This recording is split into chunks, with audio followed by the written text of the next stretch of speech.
if the widespread perception is that Trump was running away with the election, whether that is true or false, but especially if it's false, then on election day, when that doesn't occur, all of a sudden, they have already laid the groundwork for them to object to the 2024 election.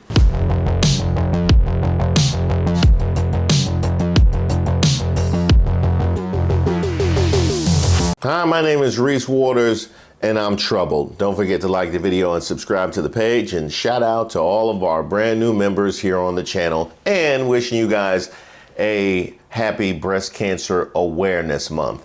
Now, Joy Reid had a message this week on MSNBC, and it was exactly what I needed to hear as I'm surrounded in this maelstrom of new information surrounding the 2024 election. But if it makes no sense to you that a man who vows to march non-white immigrants into U.S. concentration camps at gunpoint and then mass deport them, while calling these immigrants vermin, diseased criminals, murderers, cat eaters, and cannibals, while also vowing to turn American police into death squads, and telling his voters that they don't have to vote anymore after he wins, if you are gobsmacked that that guy, who during a deadly pandemic sent COVID tests badly needed by Americans to Vladimir Putin instead, is tied with the sitting vice president who's supported by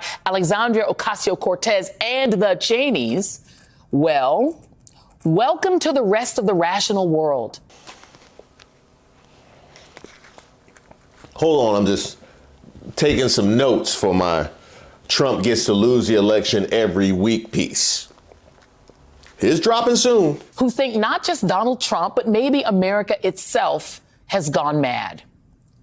It's not just Trump and the sacking of the Capitol, which, trust me, people outside this country have not forgotten. And the fact that it's people inside this country that have forgotten is the wildest point. Not that people outside the country haven't forgotten, just that all of the Americans you can't say the same about. I can tell you this, everybody in D.C. ain't forgotten. Yeah, because my pickup court was closed for weeks. You know how many dispensaries that shut down? That don't affect me personally, just people walking around just doing hand-to-hands again. It was like the 80s. It's the Republicans, federal and state, who are already vowing to refuse to certify the November election unless Trump wins. Yes, we have seen that for months. We've seen it from Lindsey Graham. We've seen it from Byron Donalds. We've seen it from Tim Scott. We've seen it from J.D. Vance. We've seen the bubblings from within the electoral apparatus in some of the battleground states and even some of the non-red battleground states. We've been seeing that all year long. Add to that the threat that a Republican-controlled Senate would confirm 40-year-old right-wing replacements for Justices Alito and Thomas, meaning a far-right Supreme Court for the rest of our children's lives, plus a national abortion ban and Project 2025. And you have the recipe for a fascist America, not just in 2025, but in 2055. Things are so bad. The House is refusing to come back into session to provide new additional hurricane aid, while at the same time in North Carolina, an armed man was arrested for making threats against FEMA workers, while federal aid workers had to pause working and move because of reports of armed militias, fueled by Trump and other Republicans' wild hurricane disinformation threatening them. Now, I'm just trying to understand the logic here. And I tried it desperately when it came to Kamala Harris on Fox News. I'm trying to understand the logic here. So the logic is Trump is pumping you with information saying that the federal government is not here for you and that all the money has gone to migrants. And so you gather a militia, presumably to help people. But then when you're encountered with actual federal workers that are trying to help people, you threaten them.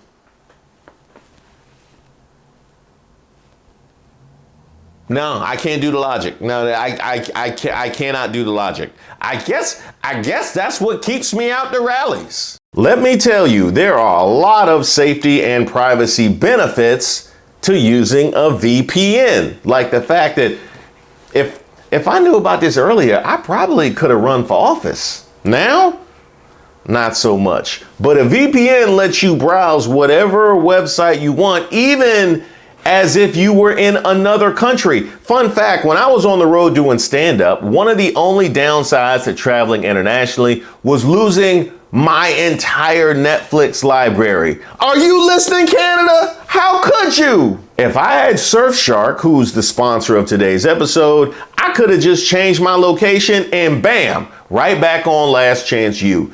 Even here on YouTube, borders become meaningless on the internet once you have a VPN. But not all VPNs are created equal. Surfshark has coverage in 100 different countries, and they're the only VPN that can do that. But here's what sets Surfshark apart, and you know exactly where I'm going, because cheapness over everything is crazy affordable. If you use the link surfshark.com/ReeseWaters, you'll get 4 extra months on your subscription for free.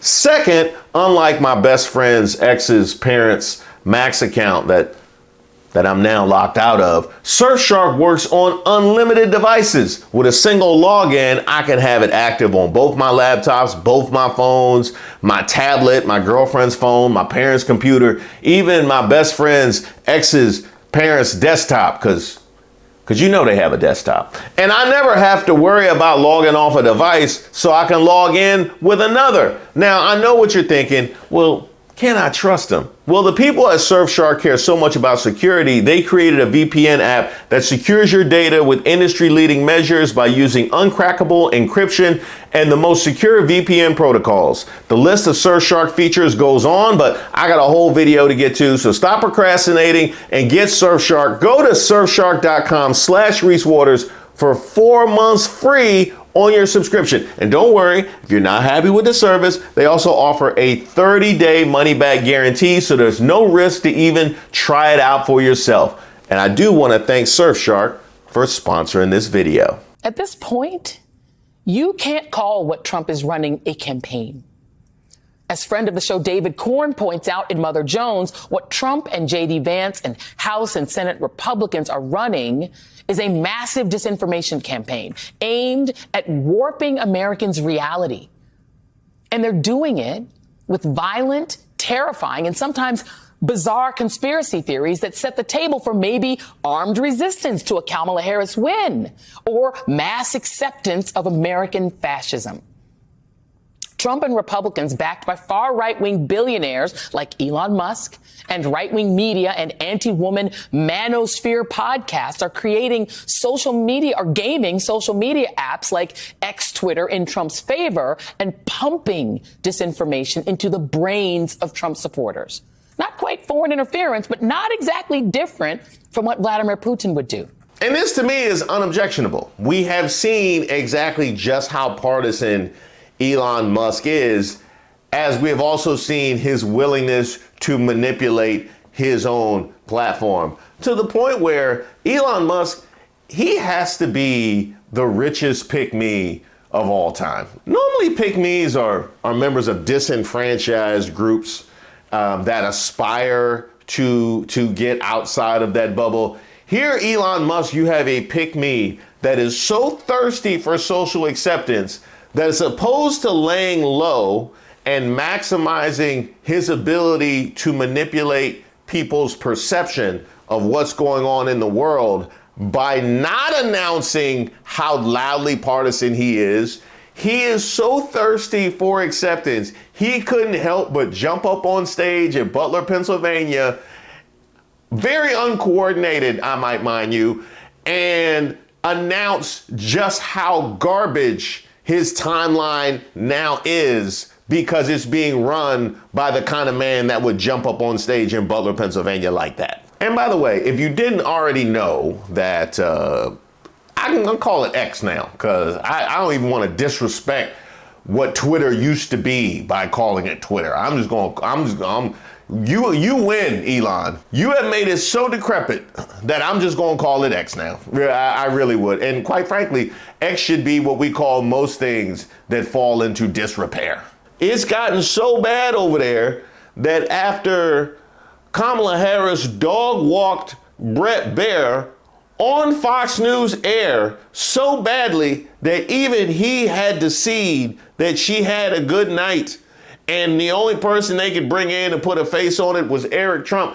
Even after that, this is what X looked like.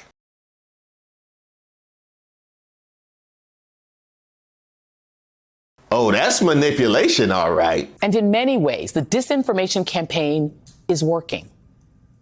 Base Republicans today believe everything from Democrats secretly manipulating the weather from a secret base in Alaska. Man, why would they manipulate the weather from Alaska? Like, you would think if you were going to manipulate the weather, you would want to at least be in a place that has nice weather. Like, I think Alaska would have better weather if they could manipulate the weather, and that was where the base was. That's just making life difficult for no reason. Democrats secretly manipulating the weather from a secret base in Alaska, to Trump being incapable of losing this election. He's winning in a landslide. And some Democrats are starting to believe the disinformation too. Have you noticed how sharply the polls have shifted in Trump's favor over the last couple weeks? With these claims that Trump is surging with Black and Latino voters and leading in every single swing state, according to secret internal polls, despite all the Hitler talk. Yes, this race will be far too close, because unfortunately, we do have a fascist groundswell in parts of this country, mainly among white men, let's be clear, but in small pockets among Black and brown men too. This happens to be a global phenomenon as women become more economically independent and seek positions of power. But friend of the show, Simon Rosenberg, points out that just like in 2020 and 2022, dozens of right-wing polls have been dumped into the marketplace in the last few weeks, 12 in Pennsylvania alone.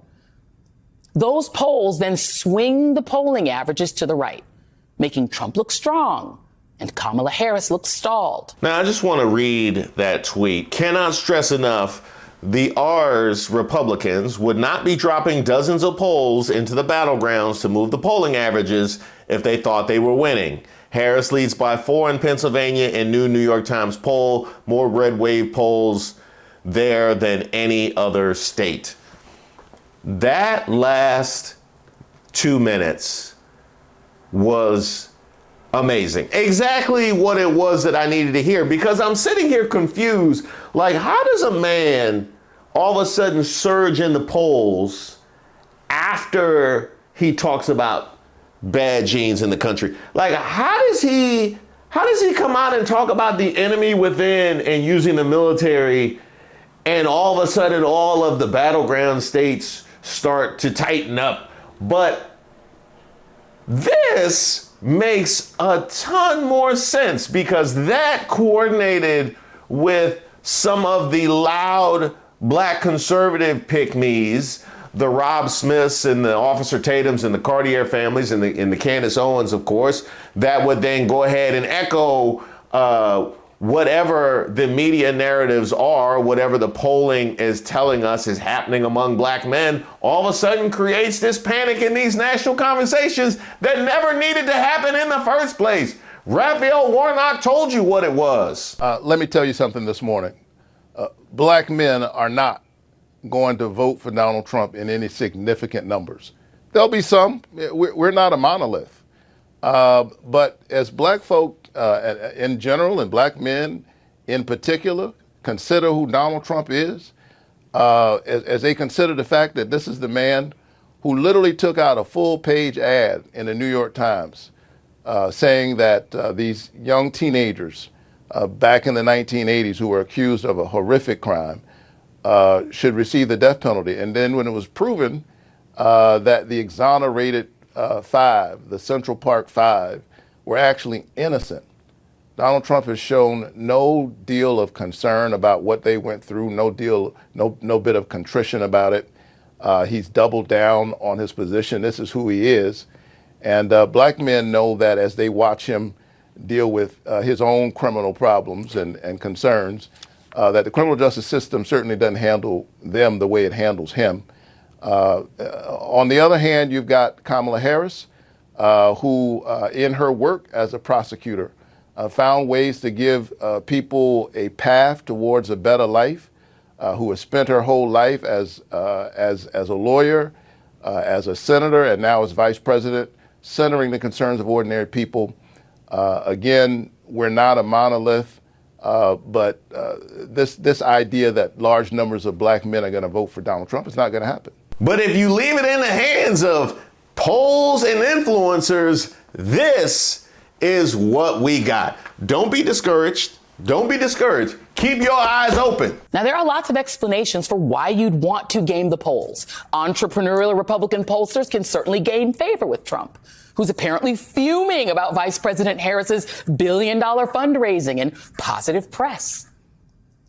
And then there's the more sinister explanation that if Trump, Republican pollsters, and even jittery Democrats convince enough people that his victory is inevitable, how much easier would it be to claim that the election was stolen if he loses? And how much easier would it be to get his base to rise up and maybe even get violent the way they did when he lost the last time? How much easier would it be to get the Republican House Speaker or John Roberts and the right-wing Supreme Court conservatives to throw the election to Trump? These are the things we need to consider, because Donald Trump is not running a normal election. He's talking America into damn near a civil war to terrify voters into supporting him. And if that doesn't work, he's laying the groundwork for insurrection 2.0. Now I got it. Now I got the game. Because you think about what the purpose could possibly be. What could the purpose possibly be to gaming the polls and trying your best? If you're plugged into the Twitter, then I can't help you. That's no better than turning on Fox News at this point. But I'm trying to figure out exactly what the purpose could be. The obvious one would be apathy on behalf of people that are on the center, on the left, to think that, you know what, it's hopeless, it's all done, and create some dissension and anxiety on behalf of Democrats or independents. That's number one. But number two, what she just said, if the widespread perception is that Trump was running away with the election, whether that is true or false, but especially if it's false, then on election day, when that doesn't occur, all of a sudden, they have already laid the groundwork for them to object to the 2024 election, however that manifests itself. Whether it manifests itself in Marjorie Taylor Greene tweets, whether it manifests itself in objection to the certification, or whether it manifests itself in insurrection 2.0.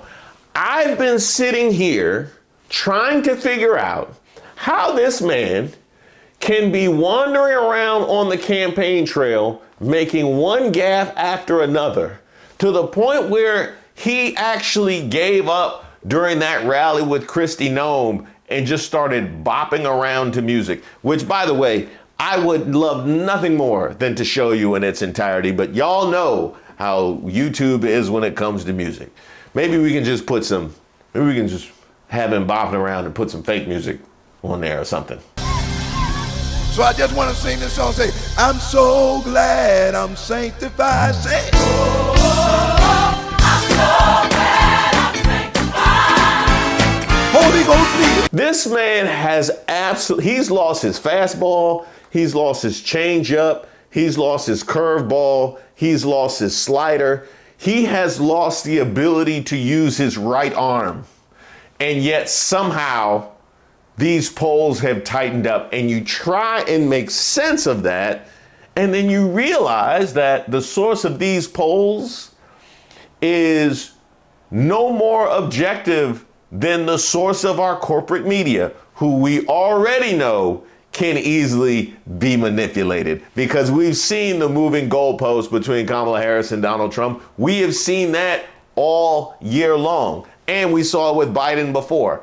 All of a sudden, this makes so much sense. And I do want to not only send a shout out to Joy Reid and her producers for putting all that together for me, but I also wanted to make sure that you guys saw this as well, because the main thing to take from all of this is to be very careful where you get your information, number one. But number two, do not be discouraged. Go forward, vote, because when we vote, we win. Thank you guys so much for watching the video, and also a special thank you to all of our subscribers and members here on the channel. I'm just about to roll out the first batch of badges and emoji, and I'm taking your suggestions on what you think would look nice in the chat or look nice next to your name when you leave a comment. Email me at reese@reesewaters.com and let me know what your suggestion would be. We are on the precipice of 200K.